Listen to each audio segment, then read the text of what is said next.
Happy birthday to you. Happy birthday to you. It's finally your birthday, and it's a joyous day. You're another year older, and another friend dead. Your friends are being murdered and slayed one by one in grotesque fashion. The victims were all close friends who were invited to your birthday party. Who's to blame? All eyes are on you. You're the number one suspect. What did you really wish for when you blew out those candles? This is It Records. Welcome back to the It Records podcast, all you creatures of the night. It's me, one of your hosts, Matt Johnson, out from the shadows, and now over the podcast airwaves. Joined with always by the lovely and the charismatic Lindsay Clark. Is here, everybody. Hey. And the always charming, magnanimous Peter Hansen. Ladies and gentlemen, give him a round of applause. Peter Hansen. Why? Pete, you deserve it. You're one hell of a podcaster, and just one hell of a man all around, really. Okay. You take praise so well. Yeah. Thank you. I'm just giving credit where credit's due.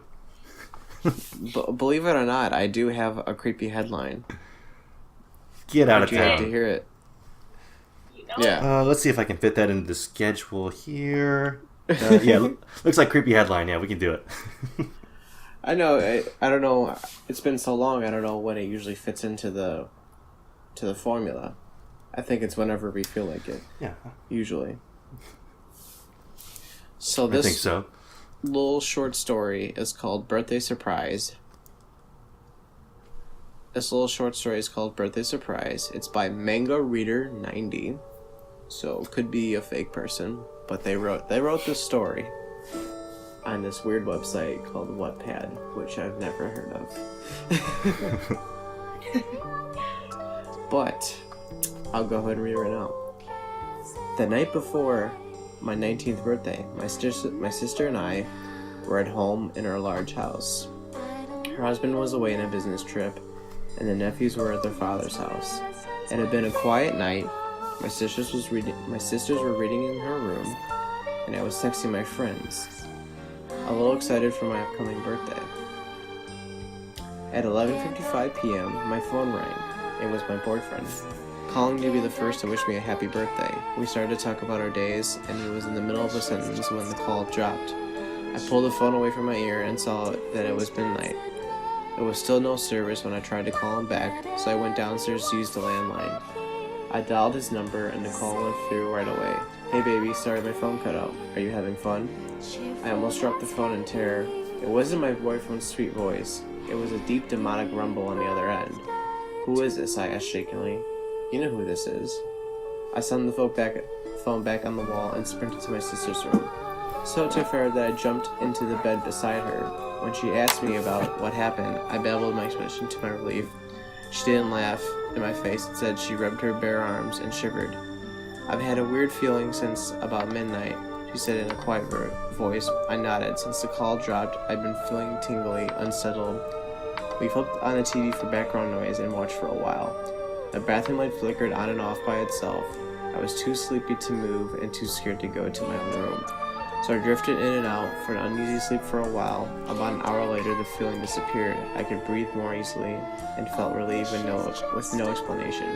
I crawled back to my own bed and fell asleep right away. The next morning, the first thing I did was call my boyfriend. He answered with a slightly worried tone, but he told me I'd never call him back.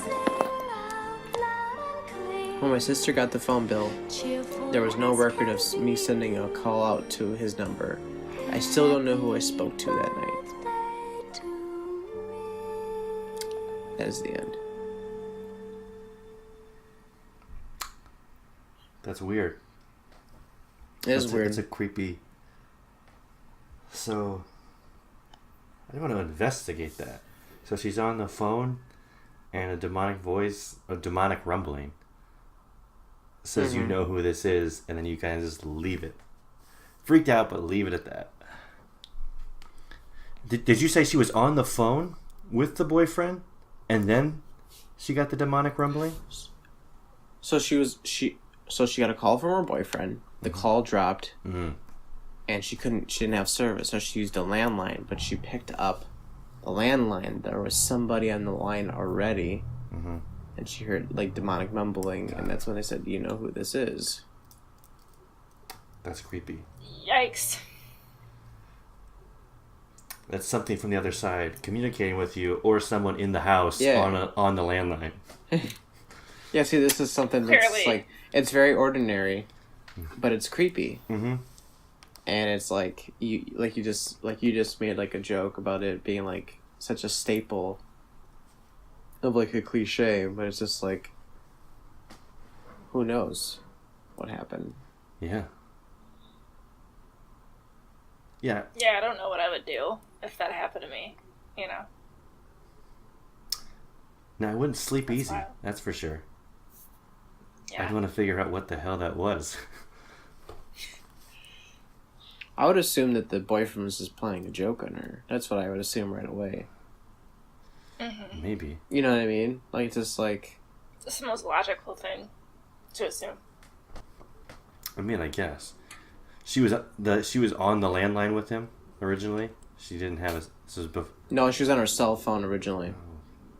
Maybe. And then use the landline. I mean, that would be the I would most assume cell logical phone. conclusion, is that it was the boyfriend playing a trick. Or playing a joke. Yeah. We can only hope. And this woman is fine. There's no demonic spirit following her. So, following her around. But we do know she reads manga. We do. We do know. Based on her If name. nothing else to take away from us. Well, thanks, Pete. You know, I always appreciate a creepy headline. You're always bringing us creepy news. So my introduction was accurate in your two a description. year on average. 2 a year. One Hey. down, one to go. Exactly. We got something to look forward to in 2019. All right, well, this week on the podcast, we did the 1981 Canadian slasher film Happy Birthday to Me, directed by J. Lee Thomas, written by John Saxon, as well as, I believe, John Beard was the writer for this one.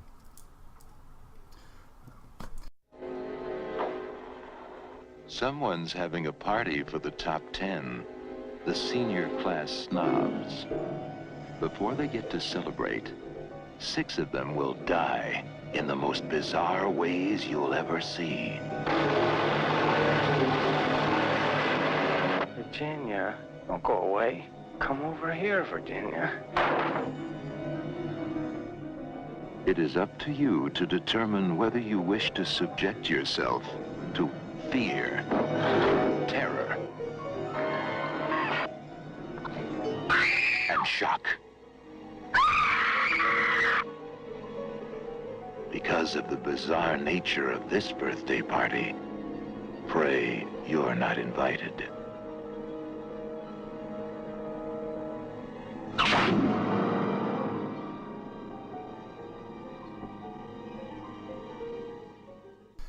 This is at least the second Canadian film we've done. I'm not aware if we've done another one. That's slipping my memory. But it is the second Canadian slasher. Can either of you name the previous one that we did on the podcast? I absolutely can. Uh-huh. No. I'm at a loss. All right. You want me to tell you? Pete, give it your best shot. Yeah. It's Black Christmas. It is. I was gonna say that, but then I was like, no, that's not right. Yeah, I don't think I remember that. But that is correct. That's right. Yeah, another Canadian think it slasher we've done. Black Christmas coming about 7 years prior to this one. This one came out in 81. This one was around when the slasher craze was kind of taking off, and people were piggybacking on the success of Halloween, and everybody was trying to get a slasher holiday movie in. Yeah, and it's just like based off like an event, kinda. that kind of thing. That was pretty like you kind of briefly you said that a little bit. But there was like a whole slew of these. Like there was like My Bloody Valentine.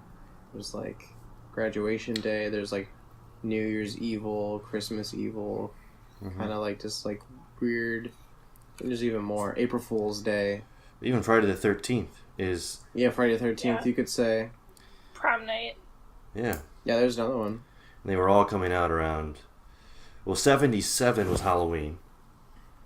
And then I think 80 was the first Friday the 13th. And that kind of... That was piggybacking off of Halloween in the first place, the Friday the 13th Oh, movie. for sure. But contrarily, this came out in 81. This was actually written and started production before the Friday the 13th movies, I believe is what I read. So although it kind of piggybacks them, they were trying to get on the train, and birthdays had not been done yet. Because several of the other holidays that you mentioned, Pete, were taken. So they said, everybody has a birthday, so we'll just do birthdays now. Which, just to give you the synopsis for everybody, this is Happy Birthday to Me. If you can't guess it, it revolves around a main character's birthday, which is, it follows the snobby Crawford Academy, Virginia's group of friends. She's our protagonist. Her friends start to go missing years after horrible events that happened to her as a child around her birthday. That is a confusing synopsis, but that's what IMDb would have you believe is what happens. I mean, it's a That's the official confusing... synopsis. It's a confusing movie. It's a confusing movie. Right off of... But the general idea is just Virginia's our main character. Her 18th birthday is coming up, and her friends start being killed by a person who is wearing black gloves and the school colors scarf. A scarf with the school colors on it. Yeah, they really throw you in for a loop because, like, black gloves, classic, like, giallo motif right there. Mm-hmm. And then school scarf. Everyone's got a school scarf. Mm-hmm. Where I didn't even realize that the first time I, like, watched it. Because I've seen this movie before. And then I think I just wasn't paying attention or something. I'm just like, why the fuck do they care about that scarf? Like, I don't get it. That killer's wearing it. But everyone's got the same scarf. Mm-hmm. Yeah. So they're in high school, and we can kind of go into the plot. Well, there's plenty of production stuff, but I guess they're supposed to be in high school because they talk about going to Harvard, but they seem fairly old. I thought they were in college already when this movie started. I mean, this is like classic, like, movie, like, hiring older actors to play high schoolers. It's happening forever. Mm-hmm. It's still happening now. They're clearly like 25 or higher, all of them. Maybe a few are like actually 18 or close to 18, but most of them are in their upper 20s, I would say.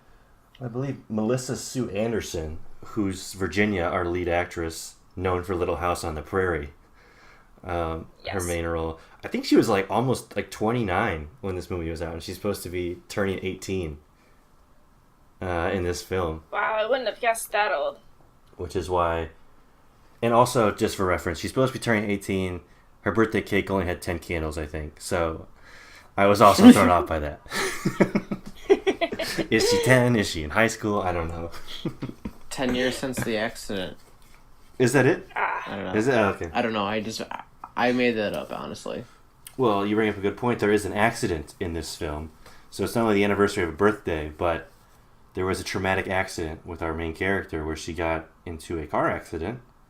And she needed to have brain surgery. Is that correct? Did I pick up that on the film accurately?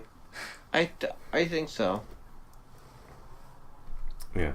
There's a lot of, like, red herrings in this movie. A lot of, like, throw you off, just to throw you off kind of things. They're just like, ooh, look at this suspicious character. I bet he's the killer. No, he's not. He's not the killer. Because he's fucking dead now. I like that.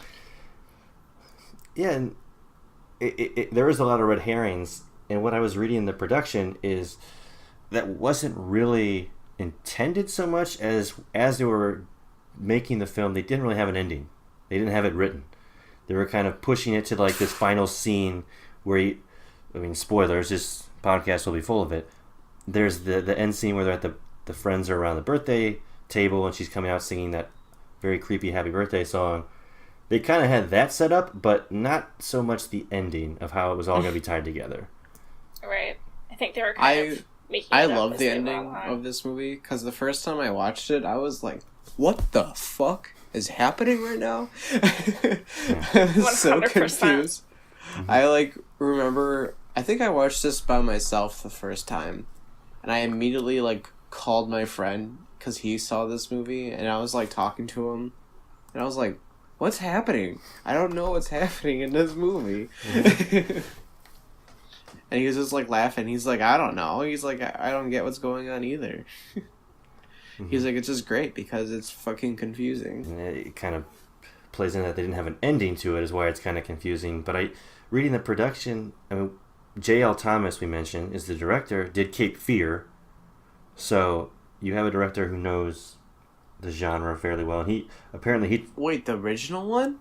The one from 1960? I believe so. The original director. This is 81. The remake of Cape Fear is Scorsese, I think. It is Scorsese because also De Niro's in it.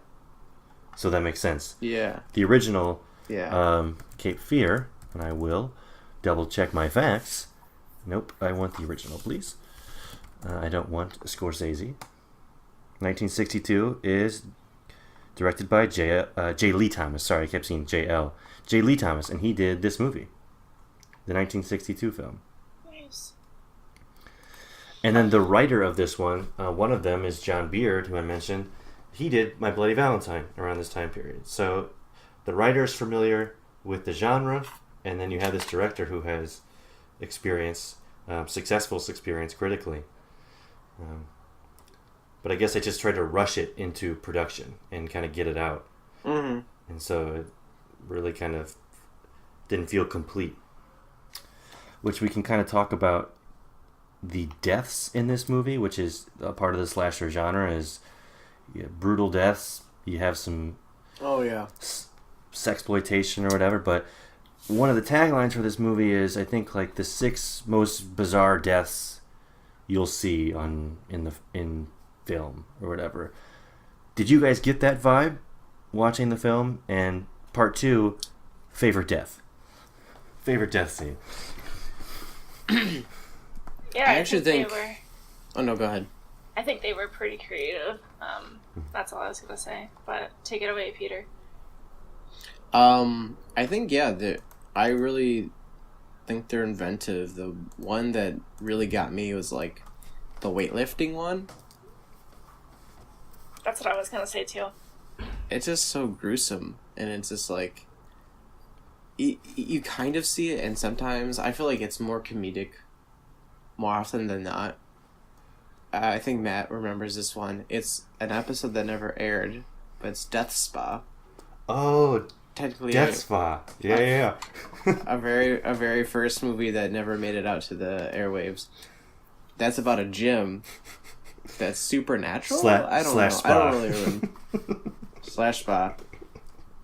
And that had a death by weightlift, but it was hilarious because this movie's so bad. This movie, it's pretty gruesome. It's just brutal. And pretty much every death, I would say. Oh yeah. I would say, and I thought that weightlifting death was creative because I kind of just thought it would be similar to, what we saw, I think, Final Destination 5 or whatever it was, where there's another... Great movie. Where there's another weightlifting death where, a guy's working out and maybe there's too much weight and it falls on him and kills him. Where with this one, it was clearly someone had come in to the room that he knew and they're all like, oh, hey, it's you. Yeah. And... I love when movies do that. They did that in Sleepaway Camp. Yeah. Hey, it's you. Yeah. What are you doing here? Yeah. And then they just kill them. It's so funny. Yeah. They had that with a couple of them this time. Mm-hmm.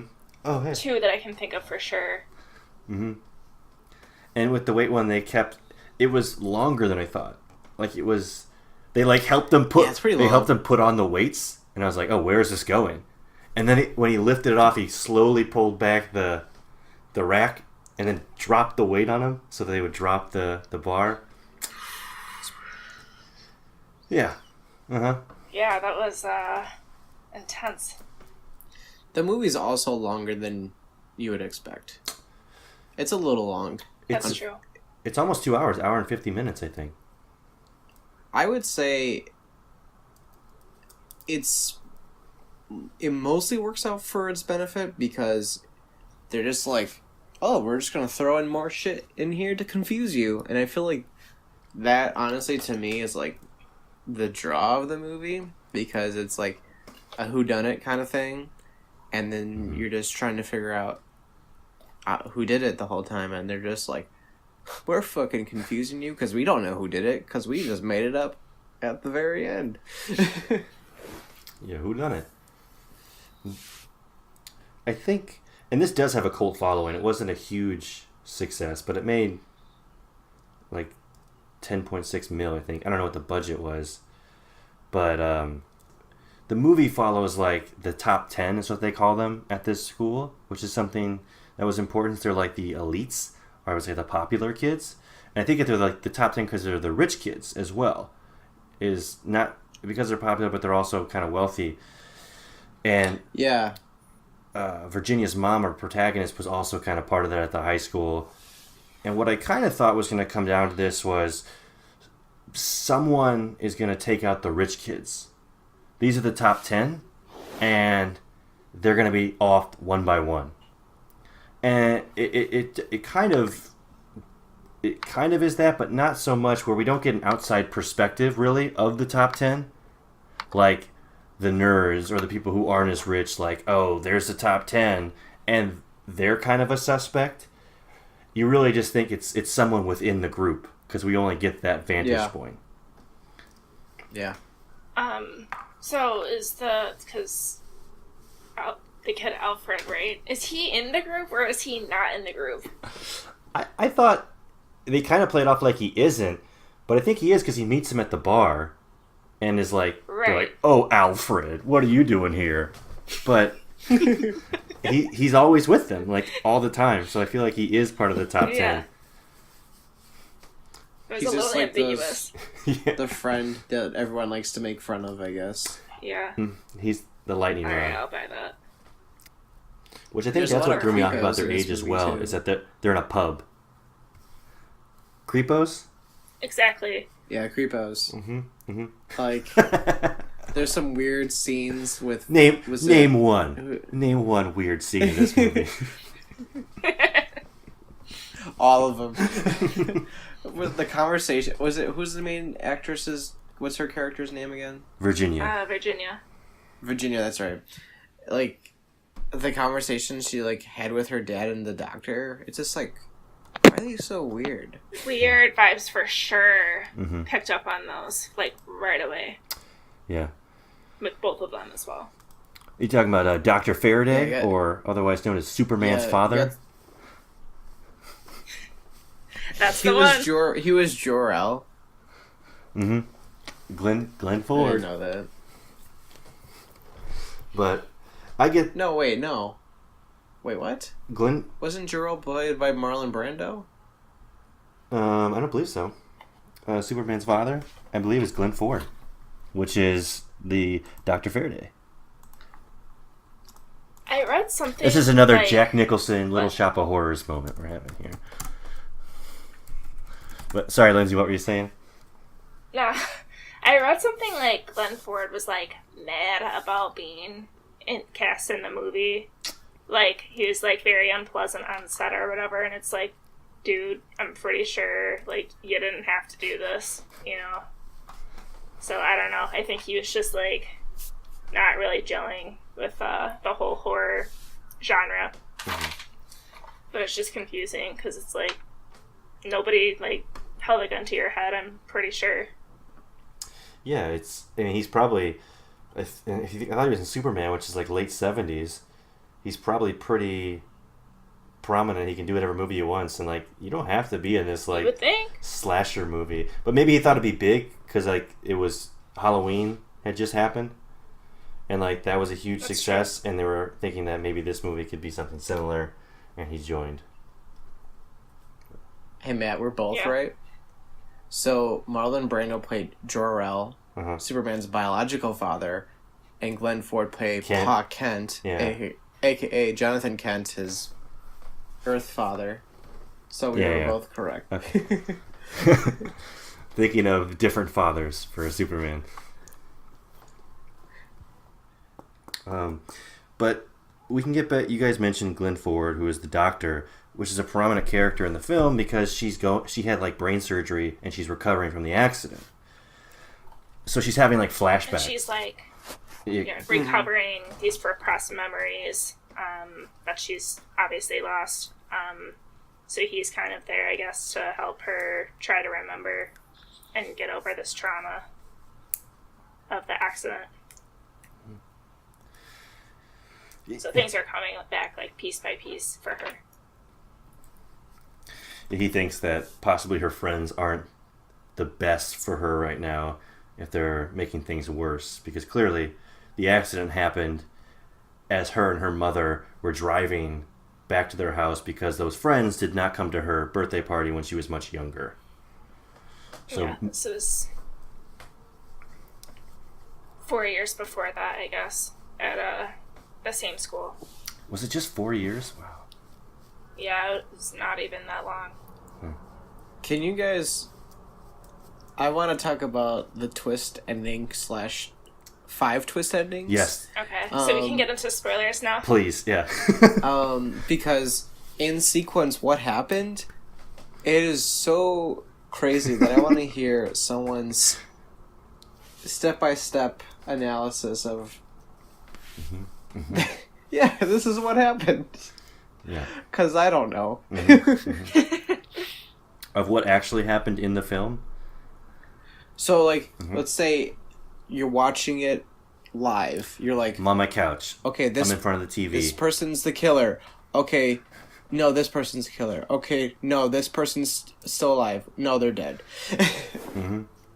That's what I want to hear. In sequential steps. We kind of get that. Of like of big moments So, of that finale. so the finale kind of starts when Virginia's father, who we haven't really seen until this point, comes home from one of his lavish business trips because he's very rich, and he sees, I guess it's like the guest house or a pool house, like the lights are on.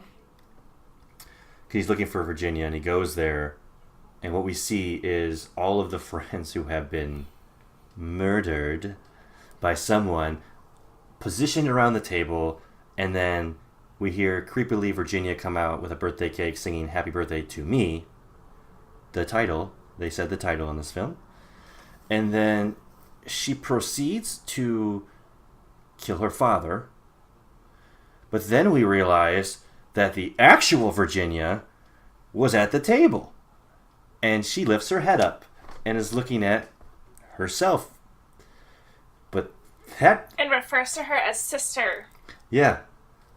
It's her sister, who is her friend Anne, that we know in this movie. Anne was wearing a very realistic latex mask of Virginia that she could easily peel off. And her motive was that Virginia's mother slept with her father and had her, i.e. Anne and Virginia, are half-sisters. And that made her very mad. So she went on a spree to kill all her friends as well as Virginia. But then Virginia kills Anne in a scuffle. Then the police show up. And they're like, "What did you do?" What End have of you movie. done? What have you done? Yeah.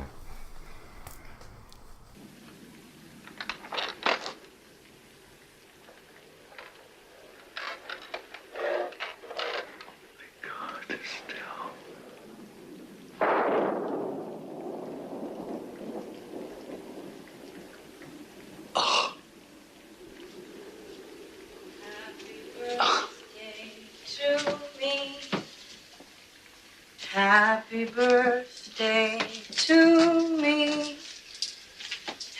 Happy birthday, dear Ginny.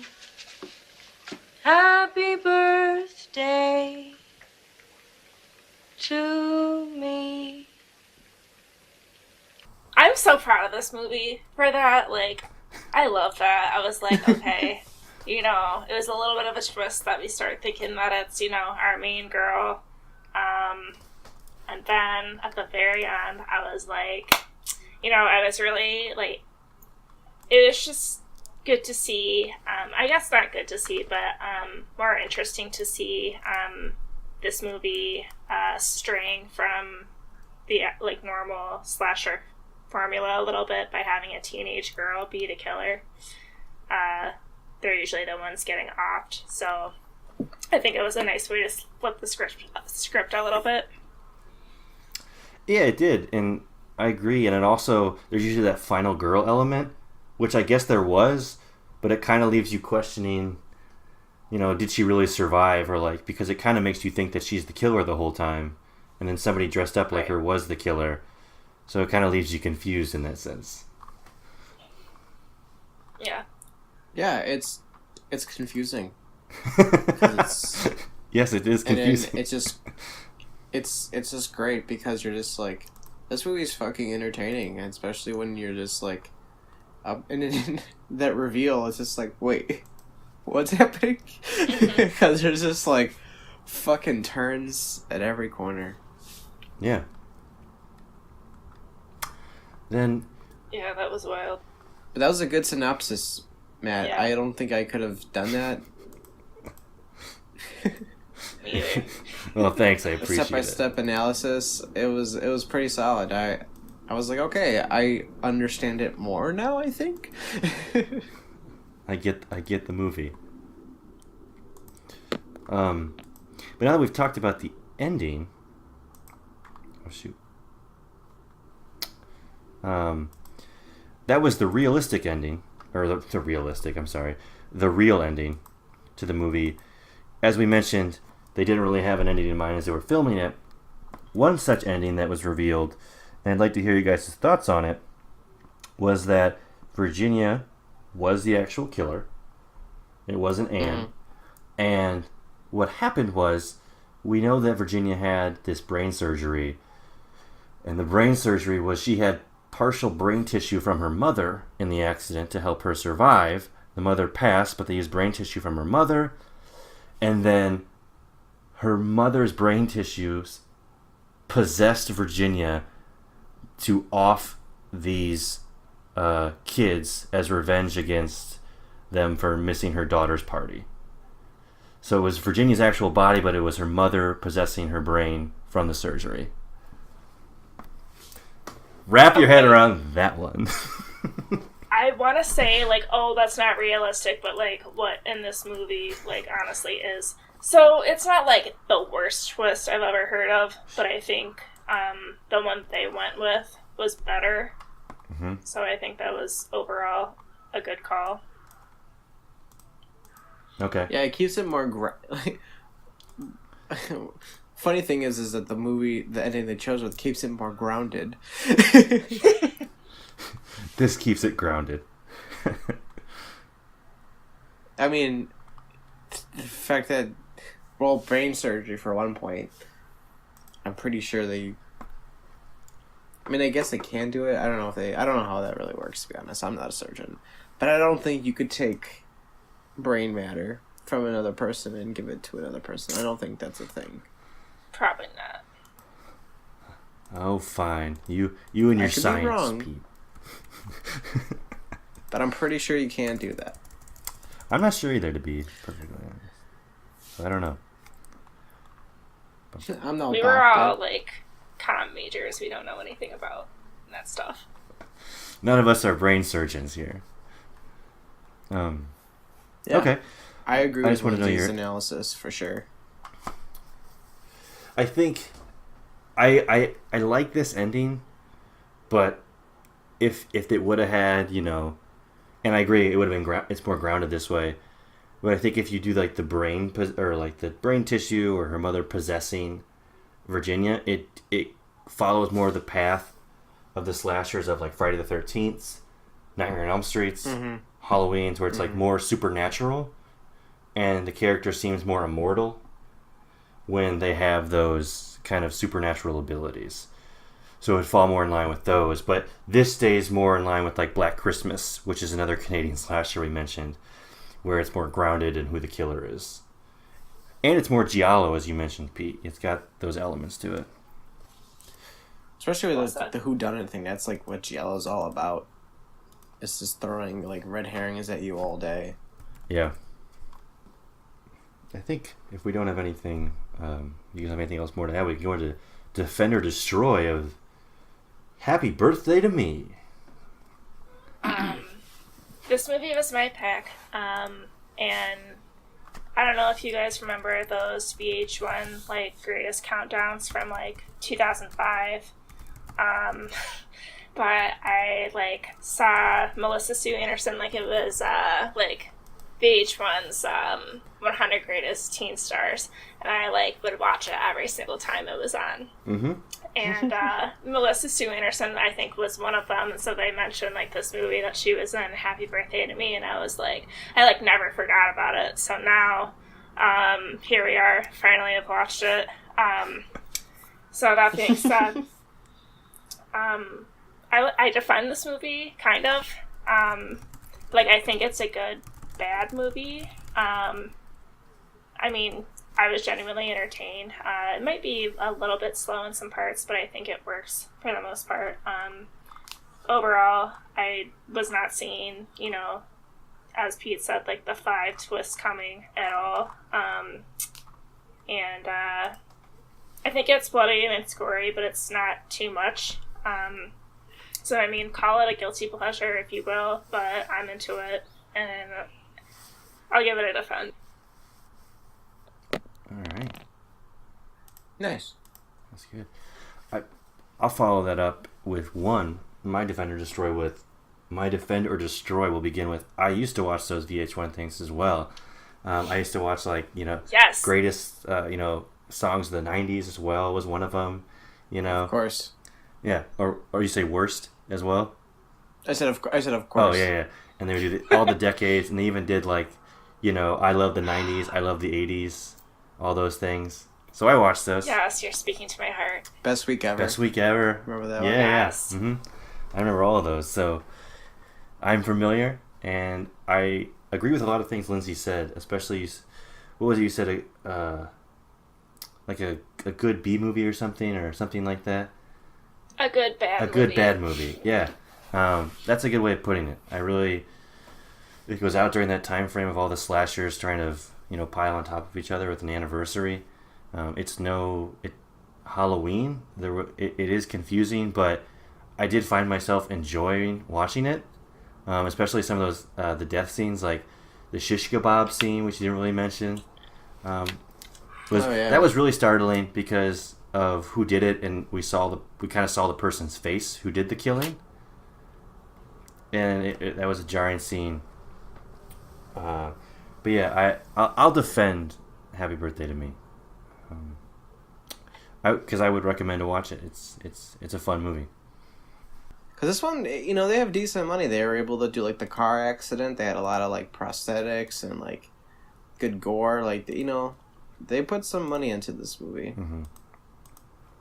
And I also defend it because it's fucking entertaining. Like, even though we ruined the ending, I feel like you would still very much enjoy this movie because it's, I would say, even really fun to watch it by yourself or with a group, because you're just like having fun watching this crazy movie unfold because you're just like, what the fuck is happening? And then that's just the appeal of the movie to me. It's just like, it makes no sense, but it's entertaining, and then the twist happens and you're like, what the fuck is really happening?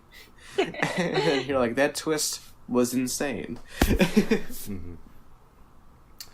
I agree. Yep. And I would just say, how do I put this?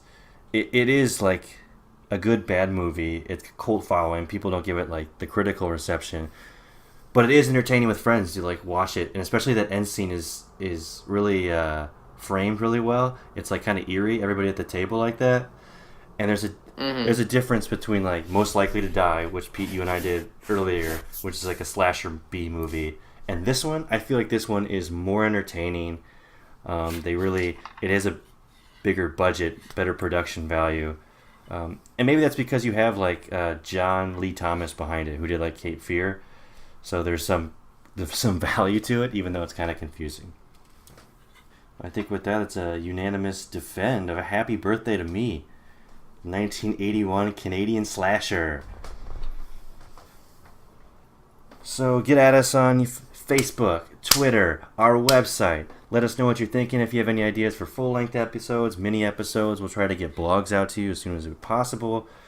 We're on iTunes, anywhere you can listen to podcasts, and SoundCloud. Subscribe to us would be great if you listen to us. That helps us as well. If you want to leave a review on iTunes, that also helps.